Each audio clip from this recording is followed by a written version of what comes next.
to sort the weaker saplings out, make room for stronger trees.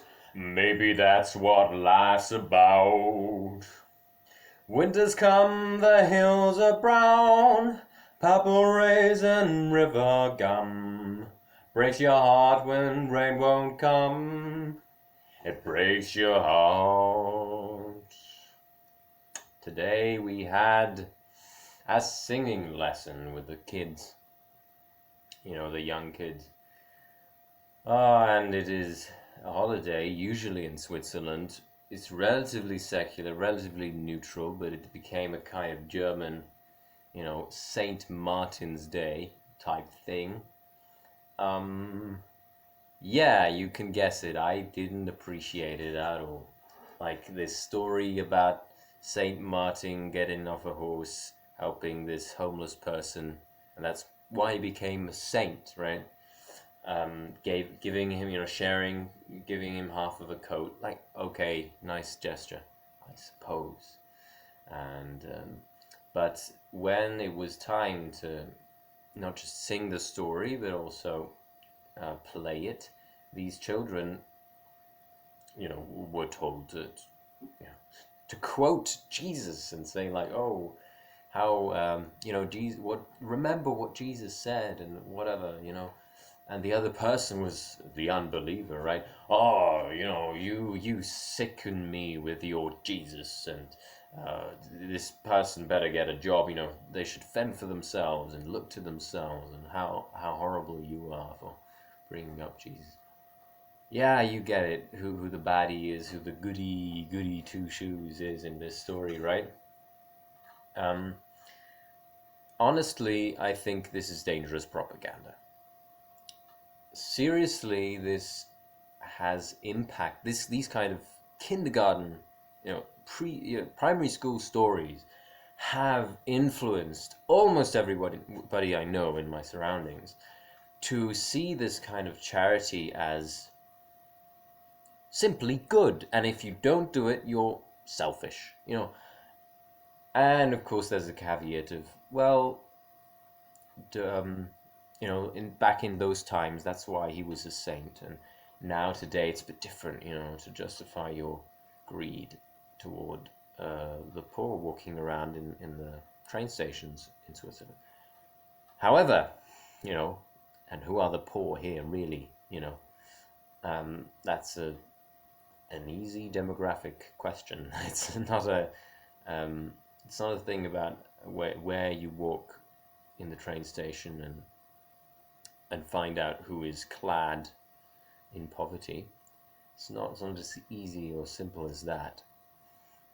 Especially if you have Romanians in the train stations, passing by, trying to, and at this, on the other hand, you have drug addicts at the train station, or mentally, insane people at the train station who don't want help from the government, who don't want food banks or shelters or anything.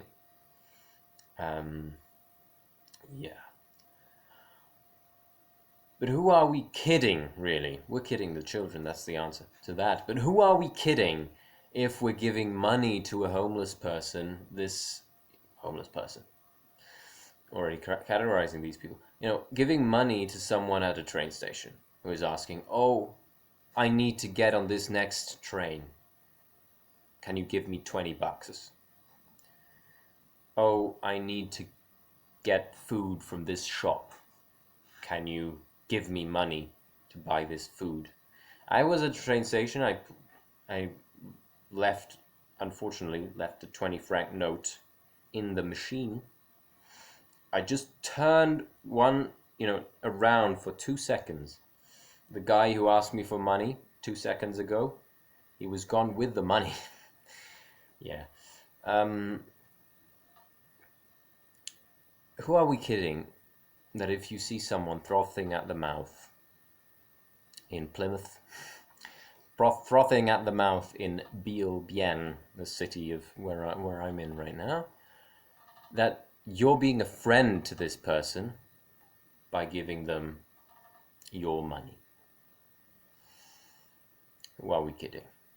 you're not being their friend, you're not solving their problem, you're not helping them out with the difficulties they have in finding a room to stay in, you know, their their problems in life, you know, that you're not taking them seriously at all. You're throwing you, to use this idiom, you're throwing money at the problem. And you're not a charity. You know, you're not going to take any responsibility for what that is going to be done with that money. You're just going to give it to them, you know. And I see people be my own sister, you know, my own mother, people be ashamed to not give money, you know, feeling so selfish for not helping out this person at the train station by giving them money. This person in the singular is not really a correct way to put it. I mean, it's if you go through train stations a lot, you might see someone like that three times a day, right?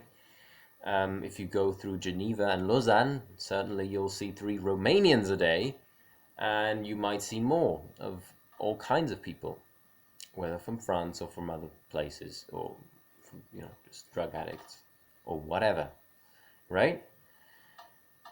So this is just one aspect of how I think Christian children's songs and stories have poisoned people's morals to thinking, not in a compassionate way, really, but in a very simplistic way. You know, you tell me, do you think these stories are helping people understand the problem of drug addiction, understand the problem of poverty in the 21st century? No.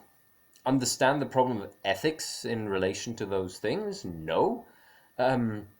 What about ancient times? What about ethics in those times? Is that really, are those myths and legends telling us the right lessons about how it was to act morally? You know, are they actually telling us that the lesson here is to share?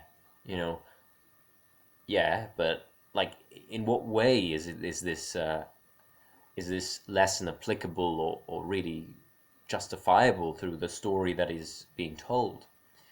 These are questions that I think no one is asking in the Swiss education system, whether in private schools, public schools, secular schools, or religious schools. And yeah, I mean, as simple as that, I have a problem with it, and I'm trying to combat it. I'm trying to come up with new stories, come up with new things, come up with new moral fables that actually teach something to be learned about your relationship to other people and how you act morally, ethically towards them, and helpfully, without just, you know, thinking once you've shared your jacket, or your money to buy a jacket, you know, in this simple abstract, in this simple second step, simple abstraction that many people make. You know, you think you're telling these stories, and the children that are listening to them are intelligent enough to see these are two separate things, right?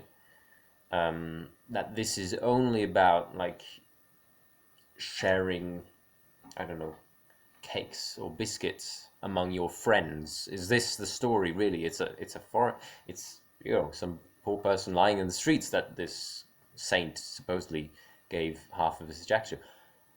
Anyways, let's put a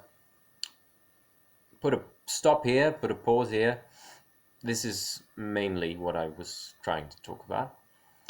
And I mean, it's linked to this question of, you can see another video that I've made on secularism and in schools, my experience in a Swiss school, and also tied to, you know, replacing all these things that we tell children on special occasions. You know, this is special for children. You know, to darken the room, to sing these songs is a merry or even, you know, wholesome experience that I don't think is really, you know, that I hope will be replaced and will and can be